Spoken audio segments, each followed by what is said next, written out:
It's been 3 years and 6 whole months since I saw your face that night.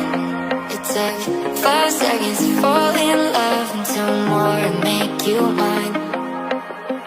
Now it's 4 in the morning, sunset. Selamat pagi Pak.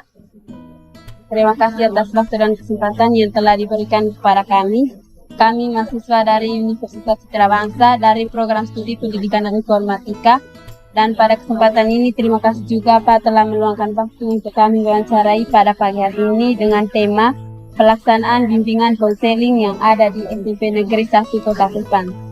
Dan terlebih dahulu kami akan memperkenalkan diri kami, dan saya Celina Fardiani Onggong. Dan saya Francisco Alfiano. Supaya tidak berpanjang waktu, langsung saja dengan wawancara. Baik Pak, terima kasih waktu dan kesempatannya. Pertanyaan pertama yang kami berikan kepada Pak, apakah di sekolah SMP Negeri 1 memiliki layanan bimbingan konseling? Jika ada Pak, jika ada layanan bimbingan konseling, seperti apakah bimbingan konseling yang dijalankan di sekolah? Ya Pak. Ya Pak. Sekolah kelas studi pertama layanan bukan kita di sini disampaikan tidak ada jam khusus untuk jam BK, tidak seperti ini. Pelajaran yang lain karena ada di roster kita di sini tidak. Kalau kami ada minta guru yang mungkin halang untuk tidak masuk, kadang mereka ini jam kosong untuk kita bisa manfaatkan tugas harian di kelas itu layanan fisika. Ada juga bimbingan yang seperti mahasiswa. Baiklah, itu pertanyaan kedua. Bagaimana peran BK dalam proses pembelajaran di sekolah SMP Negeri 1? Sekolah sudah seperti yang tadi saya sampaikan bahwa jangan kita belajar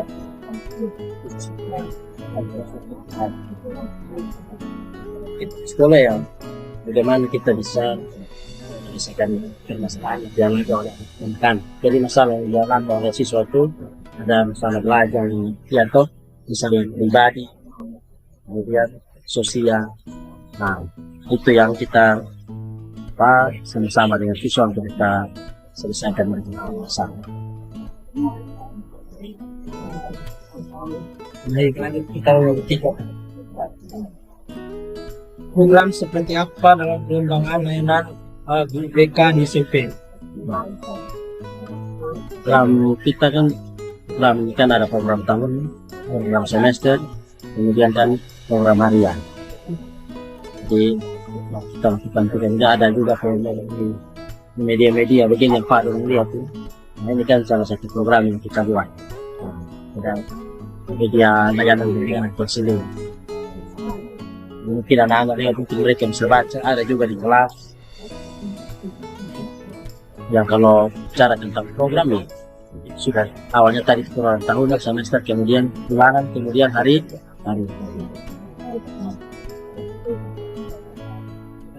Yang lanjut ya.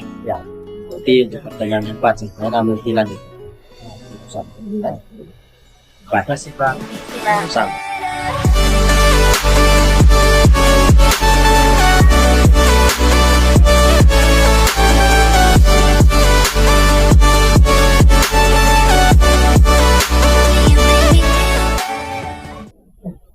Santi Celina mahasiswa pendidikan informatika semester 5 Ibu. Ano.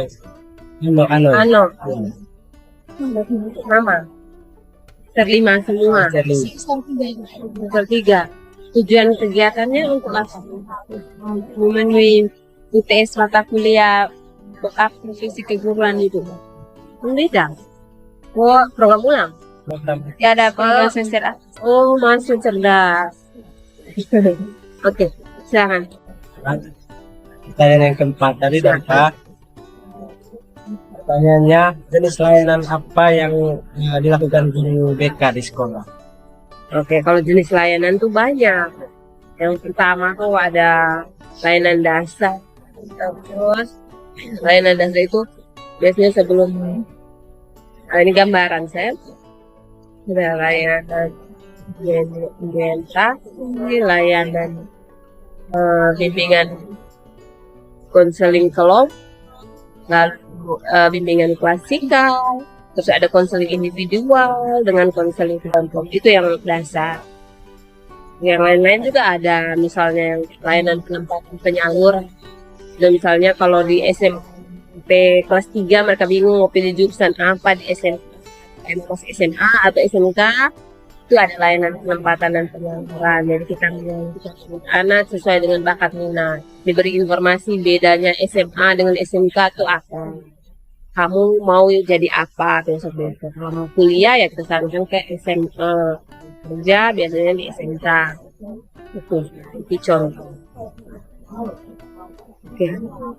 Kalau layanan bimbingan klasikal itu yang mengajar.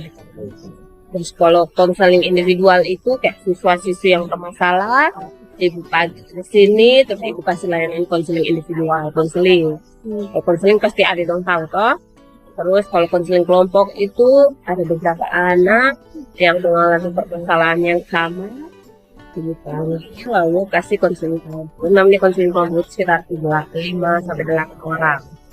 Bimbingan kelompok juga sama. Bimbingan kelompok beda dengan konseling kelompok itu. Kalau konseling kelompok itu untuk masalah-masalah pribadi, aja terus ya. Bimbingan kelompok itu untuk pencegahan, misalnya bahaya merokok, media sosial dan lain-lain.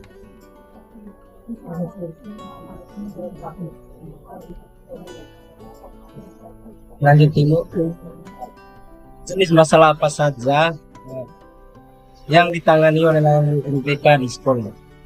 Ya, masalah itu ada 4 bidang lah, tentang bidang pribadi, masalah-masalah pribadi pastinya. Contohnya kayak anak susah untuk berbicara di depan umum, atau anak ada masalah dengan orang tua. Nah, itu termasuk masalah pribadi atau masalah keluarga.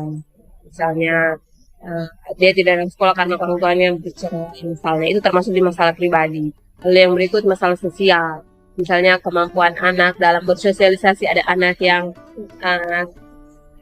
tidak bisa bersosialisasi dengan baik, atau anak yang gugup berbicara di depan banyak orang, atau anak yang susah bergaul, anak yang cenderung menyendiri. Itu masalah sosial.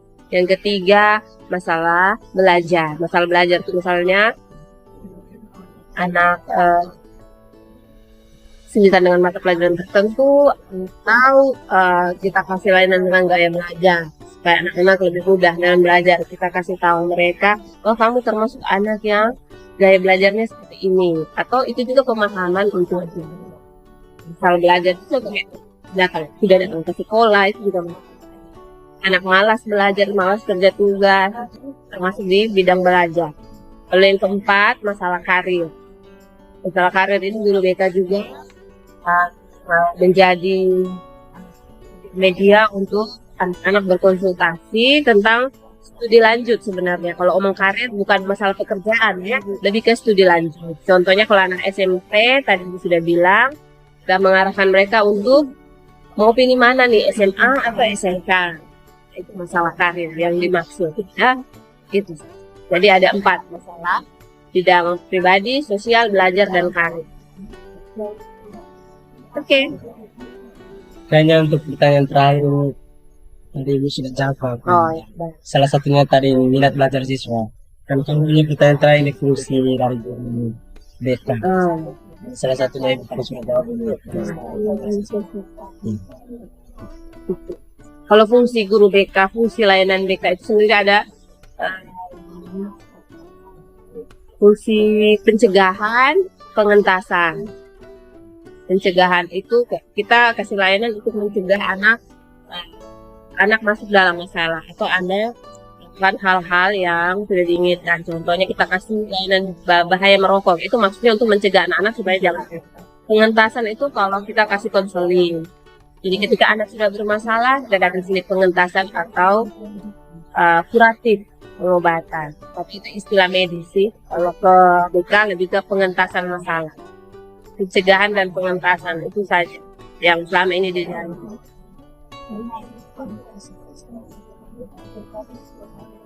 Sudah. Terima kasih. Sama.